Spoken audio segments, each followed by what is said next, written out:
This is how to throw a football for beginners. Now, throwing a football is one of the most mechanically complex movements in all of sports. Very few people are able to get it right without first being taught the correct techniques. So if you've never been taught the right way to throw a football, stay tuned, because in this video, I'm going to show you guys the secrets that are gate-kept by top quarterback trainers.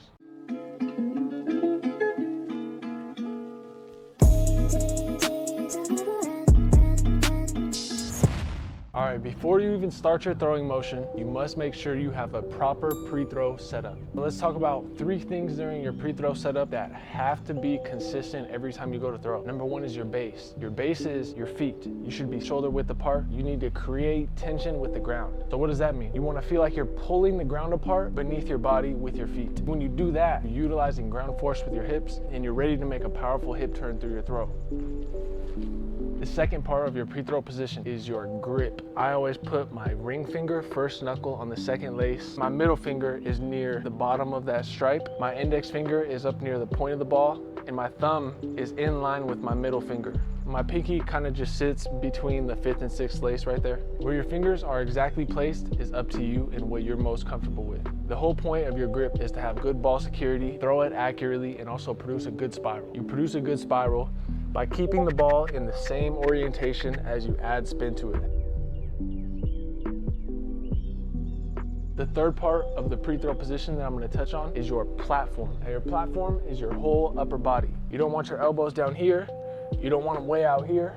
You want to be in a nice relaxed position right here. Now, to complete your platform, you need to make sure your wrist is solid. I don't want to see you have a cupped wrist in your pre-throw setup. You never want to throw with a cupped, weak wrist like that. You always want to keep it flat or slightly strong. I want you to keep your wrist locked in that position before you even start your throwing motion. And the last tip I'm going to give you, turn the ball slightly forward. You don't want it pointed back behind you, because watch, if it's pointed back behind me and I come through, it's pointed straight to the side. You want it here. So when you come back, come through to throw, that point is facing towards your target. You don't have to think about turning the ball or anything. You can just let it rip. Now on to the actual throwing motion itself. Now I want to introduce an idea to you guys that's vital towards any athletic movement you'll ever do in your life, and it's called sequencing. So as you guys know, the throwing motion is a sequence of events. It doesn't all just happen at the same time. You have to wind the ball up, your hips have to fire, bring the ball through, and then release it. It's just a whole sequence of events. If your sequence is off, it means that you're throwing out of rhythm, and you're going to have inconsistencies, loss of power, loss of accuracy, and a bunch of other issues. So let's talk about the proper way to sequence. Some of the main steps that you have to take to throw a football. You wind up the ball, you step towards your target, you rotate your hips, you drive your elbow through, and then you release the ball. Let's break down each one of those steps so you guys know exactly what to do so you can go out and practice and become a better thrower. Proper sequencing. You wind the ball up, you step. The key points here, my wrist is locked as I wind the ball up. My weight is still back on my back hip as I step. You don't want to put your weight forward as soon as you step, or you're going to be out of sequence. You step, you start to transition your elbow in front of your body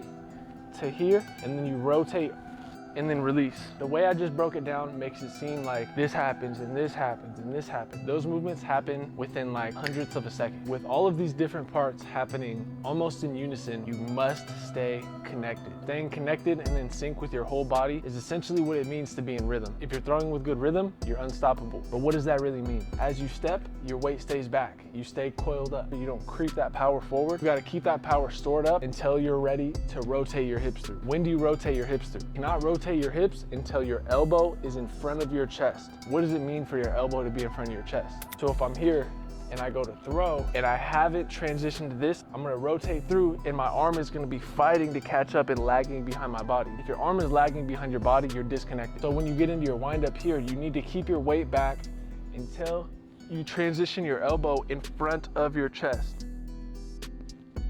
You must keep your weight back, and you also must keep your front shoulder closed until you make that transition. Because if you start to open this early and then shift your weight forward early, you're gonna lose all your power and you're gonna be inaccurate. So as you go to step, stay closed, transition, turn your hips turn, and you keep this closed.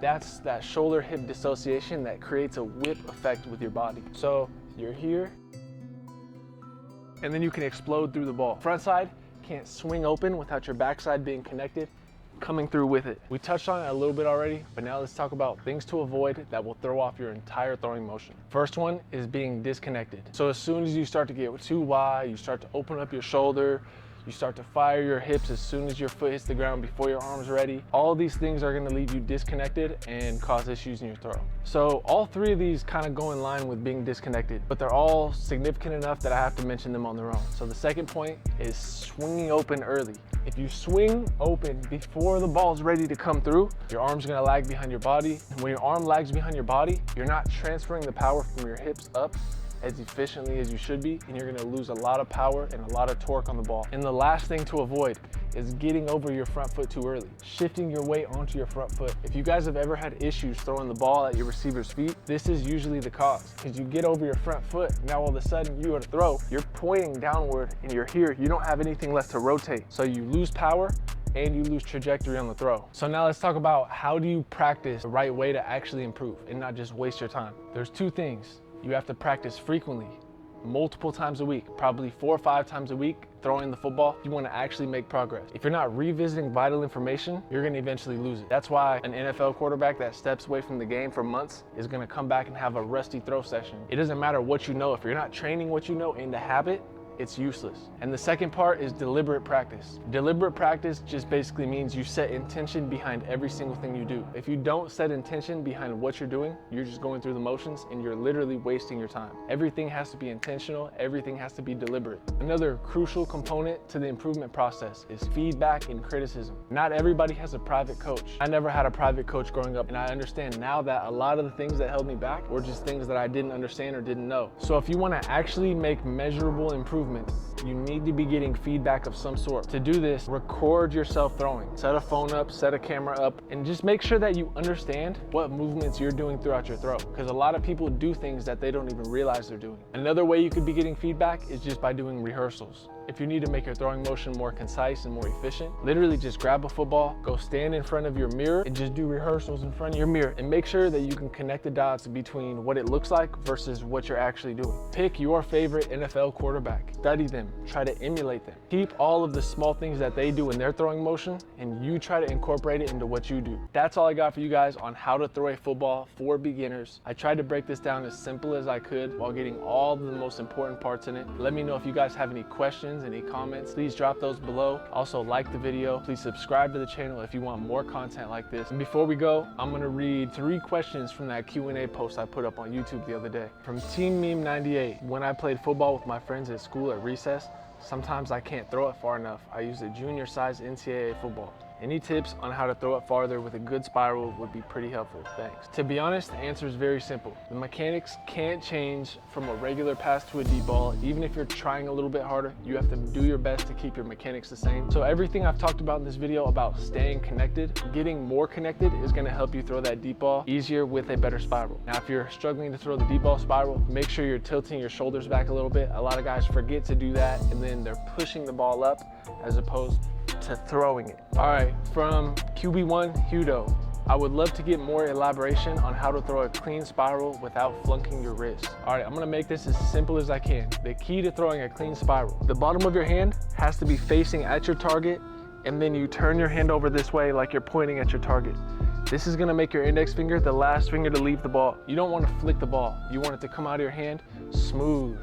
If you can accomplish this and keep the ball pointed in the same direction while adding spin to it, without knocking it out of that position by trying to flick the ball, you'll throw a clean, easy spiral. And last one from Thomas the Onion, he said, how to throw deep balls accurately. All right, Thomas, you see, throwing a deep ball is no different than throwing a short pass. Everything is the same. The only difference is where the ball is traveling. It's harder to be more accurate the farther you're gonna throw it naturally. Do your best to keep your mechanics the same. Why would you step into your deep ball like that and try to rip it? You know what I mean? It's not gonna work out for you. You have to throw those passes the same way, with the biggest difference being you tilting your shoulders to change the trajectory that you wanna throw it at. That, and obviously it comes with frequency of practice and deliberate practice.